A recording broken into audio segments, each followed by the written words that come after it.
नमस्कार दोस्तों। दीक्षा ऐप का तीसरा कोर्स है, उसकी ये प्रश्नोत्तरी है। इस वीडियो में कुल 40 प्रश्न और उनके उत्तर हैं। आपके पास 20 प्रश्न आएंगे।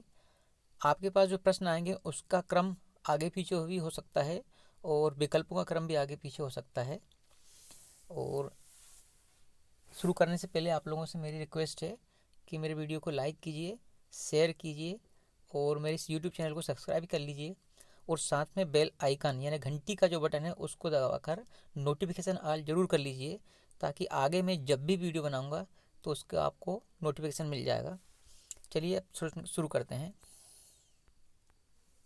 कक्षा में एक ही समय में सभी गतिविधियां रुचि क्षेत्रों की व्यवस्था करने के लिए स्थान की कमी हो तो क्या करना चाहिए। दूसरे नंबर का आएगा एक समय में कम से कम 4 की व्यवस्था करना और प्रत्येक 15 दिन में बारी बारी बदलते रहना। सीखने के तरीके जानना से हम क्या समझते हैं। ये है तीसरे नंबर का निजी पसंद है। ये बच्चों को सीखने के पूर्व ज्ञात अनुभव कैसे प्राप्त होते हैं। चौथे नंबर का प्रतिदिन के अनुभव जिनका बच्चे सामना करते हैं। अधिकतर बच्चों की सीखने की पसंद को क्या प्रभावित करता है। ये आएगा पहले नंबर का मस्तिष्क का रुझान, जेंडर और निजी अनुभव। सीखने सिखाने की प्रक्रिया का केंद्र कौन होता है। इसमें दूसरे नंबर का आएगा बच्चे। कला के द्वारा सीखने के सही उदाहरण क्या है। पहले नंबर का आएगा आकार बनाना और गत्यात्मक पैटर्न की पहचान करना। दूसरा गतिविधि रुचि क्षेत्रों का मुख्य उद्देश्य क्या है। इसका आगे तीसरे नंबर का अपनी पसंद की गतिविधि में खेलना और भाग लेना। सीखना क्या है। ये दूसरे नंबर का आगे एक सक्रिय सहयोगपूर्ण और सामाजिक प्रक्रिया।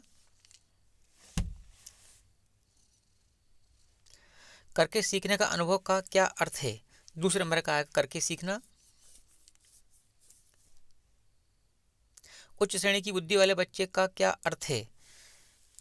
पहला वाला आगे अक्सर विविध प्रकार से सोचने वाला। खोजबीन के लिए किस प्रकार की सामग्री की आवश्यकता होती है। दूसरे नंबर का आएगा मैग्नीफाइंग ग्लास यानी आवर्धक लेंस और चुंबक। कक्षा के बाहर के वातावरण, प्रकृति तक पहुंच और स्वयं करने का अनुभव किस प्रकार की बुद्धिमत्ता को प्रोत्साहित करने के उदाहरण है। पहला वाला समीक्षात्मक बुद्धि। सृजनात्मक बुद्धि का अर्थ है तो तीसरे नंबर का आएगा नवीन और अनपेक्षित तरीके से विचारों और समस्याओं को संबोधित करना। सीखने का अनुभव शुरू करने से पहले शिक्षक को क्या करना चाहिए। तो पहले नंबर का आएगा बच्चों की सीखने की आवश्यकताओं का पता लगाएं। बच्चों के वर्तमान स्कूल कार्य और भविष्य के शैक्षिक या आजीविका के लक्ष्य के बीच सहसंबंध कब देखा जाता है। इसका तीसरे नंबर का जब बच्चे उस काम में शामिल होते हैं और उन्हें आनंद आता है। एक बार बच्चों की सीखने की आवश्यकताओं की खोज करने के बाद शिक्षक को क्या करना चाहिए। पहला सीखने की योजना और निर्देशात्मक प्रक्रिया बनाएं। बच्चों की आवश्यकताओं को अनुमान लगाने के 3 तरीकों के नाम बताइए। इसका आगे दूसरा बच्चों की रुचि पसंद जानना, सीखने की शैली को जानना। संभावित रुचि में क्या शामिल है। किसी ऐसी चीज, चौथे नंबर किसी ऐसी चीज में रुचि जिसके बारे में बच्चा जानता नहीं है, शायद जब जान जाए और उसमें रुचि हो जाए। NCF 2005 का पूर्ण रूप क्या है। इसका है चौथे नंबर का नेशनल करिकुलम फ्रेमवर्क 2005। बच्चों के सीखने में शिक्षक की क्या भूमिका होना चाहिए। चौथे नंबर का सहायक बनना। सक्रिय और स्वायत्तशासी यानी ऑटोनोमस छात्र बनने के लिए बच्चों को क्या करना चाहिए। इसका तीसरा आगे जिज्ञासु, पहल करने वाले, आत्मविश्वासी, खोजी प्रवृत्ति की और चिंतनशील बनकर। कक्षा में 3 प्रकार के परस्पर संवाद कौन कौन से हैं। इसका दूसरा साथियों के साथ परस्पर संवाद, बड़ों के साथ परस्पर संवाद और वस्तु या सामग्री के साथ परस्पर संवाद।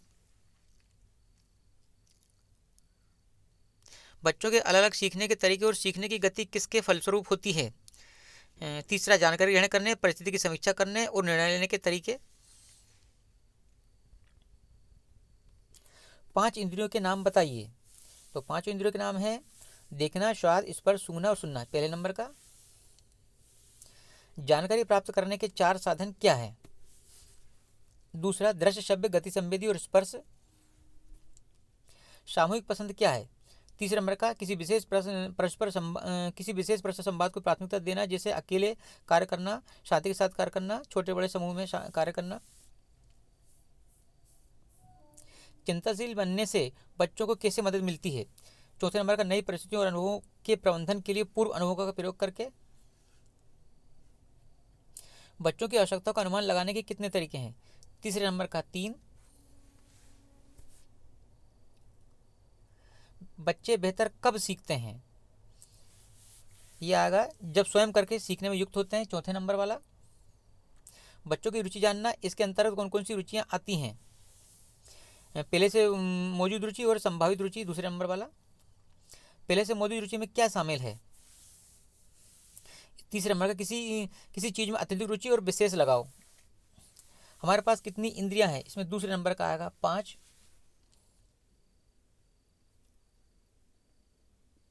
बच्चों की सुरक्षा सुनिश्चित करने के लिए गतिविधि यानी रुचि क्षेत्र की मुख्य विशेषता क्या है। दूसरे नंबर का कक्षा में हर तरफ से पहुंच में हो। बच्चे समग्र रूप से सीखते हैं का क्या अर्थ है। इसका आएगा पहला, बच्चे सभी प्रकार के स्रोतों से जानकारी ग्रहण करते हैं। सबसे अधिक सीखना कब होता है, तो आएगा तीसरे नंबर का, जब बच्चे सीखने में सभी इंद्रियों का उपयोग या भागीदारी हो। कक्षा में कितने प्रकार के परस्पर संवाद होते हैं, इसका 2 आएगा, 3 प्रकार के। जो बच्चे बहुत प्रश्न पूछते हैं वो कैसे होते हैं, यानी चौथे नंबर का आएगा जिज्ञासु। सामग्री के साथ परस्पर संवाद का क्या अर्थ है, इसका तीसरे नंबर का आएगा बच्चों का विभिन्न प्रकार की सीखने या खेलने की सामग्री के साथ संलग्न होना।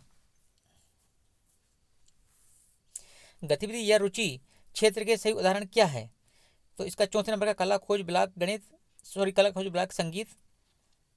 बड़ों के साथ परस्पर संवाद का क्या अर्थ है, इसमें तीसरे नंबर का अभिभावक और शिक्षक स्वयं बच्चों के साथ मिलकर सीखने की प्रक्रिया में बच्चों की सहायता करें। तो दोस्तों ये इस प्रकार ये 40 प्रश्न पूरे हो गए हैं। आपके पास 20 प्रश्न आएंगे, आप अपने 20 प्रश्नों को पूरा कर लीजिएगा। और आप लोगों से निवेदन है कि मेरे चैनल को लाइक कर दीजिए, सब्सक्राइब कर दीजिए और जो घंटी का बटन है उसे दबाकर नोटिफिकेशन ऑल को जरूर कर लीजिएगा, ताकि अगली बार जब भी मैं वीडियो बनाऊँ उसके नोटिफिकेशन आपके पास पहुँच जाए।